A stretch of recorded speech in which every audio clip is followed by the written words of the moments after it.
അരപതിറ്റാണ്ട് നീണ്ട സൈനിക ജീവിതത്തിന് ശേഷമുള്ള വിശ്രമ ജീവിതം കൃഷിക്കും പൊതുപ്രവർത്തനത്തിനും സമർപ്പിച്ചിരിക്കുകയാണ് കയ്പമംഗലം സ്വദേശിയായ PH അബ്ദുള്ള. 3 ഏക്കറിലുള്ള സമ്മിശ്ര കൃഷിയിലാണ് അബ്ദുള്ള സ്വന്തം കയ്യൊപ്പ് ചാർത്തിയിരിക്കുന്നത്.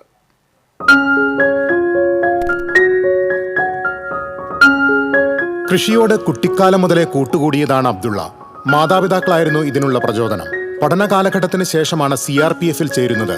സൈനിക കുപ്പായം അണിഞ്ഞെങ്കിലും നാട്ടിൽ അവധിക്ക് വരുമ്പോഴെല്ലാം അബ്ദുള്ള കർഷകനായി മാറും. ഇവിടെ വെള്ളത്തിൻ്റെ ഒരു പ്രതിസന്ധി ഉണ്ടാവാറില്ല.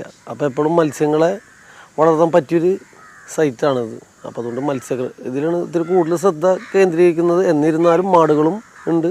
250ഓളം തെങ്ങുകളുണ്ട്. പണ്ടേ ഉണ്ട്. ഞാൻ ജനിച്ച് വരുമ്പോൾ തൊട്ട് ഇതൊക്കെ കാണുന്നുണ്ട്.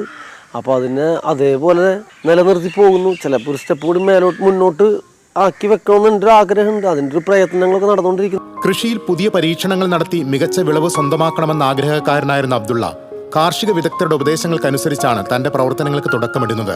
കാലാവസ്ഥയ്ക്കനുസരിച്ചാണ് കൃഷി രീതികൾ ക്രമീകരിച്ചിരിക്കുന്നത്. കൃഷിയിടത്തിലെ ജലസ്രോതസ്സുകളൊന്നും നഷ്ടപ്പെടുത്താതെ അവയെ സംരക്ഷിച്ചുകൊണ്ടുള്ള അബ്ദുള്ളയുടെ വൈവിധ്യമാർന്ന മത്സ്യസമ്പത്ത് ആരെയും ആകർഷിക്കുന്നു. നാടൻ മത്സ്യങ്ങൾ മുതൽ വിദേശ ഇനം വരെ മത്സ്യകൃഷിയിൽ ഇടം പിടിച്ചിട്ടുണ്ട്. തെങ്ങ്, നേന്ത്രവാഴ, ജാതി, സങ്കരയിനം പശുക്കൾ, ആടുകൾ, കോഴികൾ, അങ്ങനെ ഒരു നീണ്ട നിര തന്നെയുണ്ട് ഈ സമ്മിശ്ര കൃഷിയിടത്തിൽ. ഇതിനിടയിൽ പൊതുപ്രവർത്തന രംഗത്ത് സജീവമായ PH അബ്ദുള്ള കയ്പമംഗലം പഞ്ചായത്ത് അംഗം കൂടിയാണ്. പൊതുപ്രവർത്തനവും കൃഷിയും ഒരുമിച്ച് എങ്ങനെ കൊണ്ടുപോകുന്നു എന്ന ചോദ്യത്തിന് ആത്മവിശ്വാസവും കഠിനാധ്വാനവും ഉണ്ടെങ്കിൽ കീഴടക്കാൻ കഴിയാത്തതായി ഒന്നുമില്ലെന്നാണ് അബ്ദുള്ളയുടെ മറുപടി. TCV news, Kaipamangalam.